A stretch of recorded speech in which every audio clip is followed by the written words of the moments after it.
I'm Dr. Leah Parker. I teach in English. My courses are mostly on British literature from before 1600. So while my research specialty is in medieval literature, thus the very medieval vibe I'm sitting amongst right now, I also teach early modern literature. I have classes that extend past that into the 17th, 18th century, and when I teach history of the English language, that comes right up to the modern day.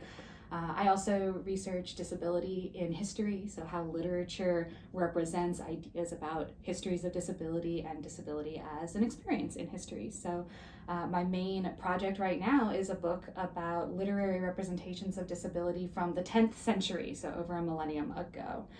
So I research old stuff, and that's where my idea for this colloquium section came from, was thinking about what's happening in the past, ideas of how the body works, how we experience the world, how we communicate through language, and thinking, how do we even know anything at all? It turns out all of us know very little, and yet in order to exist in the world, we have to persist in the assumption that we know some things.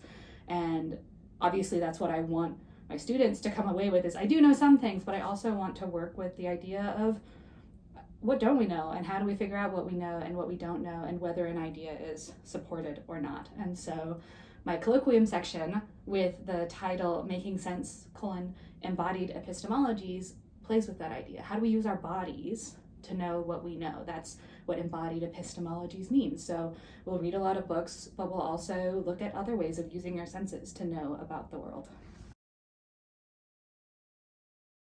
In the fall, I'm really excited to teach this book called Working Stiff, 2 years, 262 Bodies, and the Making of a Medical Examiner, which is a memoir of a medical examiner working in New York City in the early 2000s. She writes about how we know what happened that led to someone's death. And it's both well-written and engaging, and asks us these questions about what do we know and what don't we know, and what kind of evidence would we need to actually know what we know. I am precisely the kind of nerd that remembers my first year of college based on what books I read that changed my life. I read Plato's Republic in a political theory course, and I remember how much it challenged me and required me to reckon with the idea that I might not have been as smart as I thought I was. That was really life-changing for me, and important for how I think about myself as a scholar.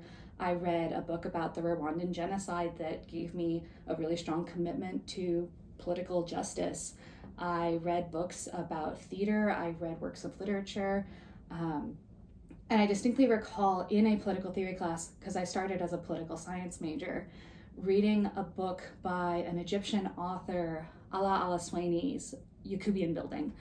And it was the best part of that class for me. And for all that I was still committed to the world and understanding it, I realized that literature and language was where my real talent was, where my skills were for scholarship, for teaching, and that set me on the path that I'm on today.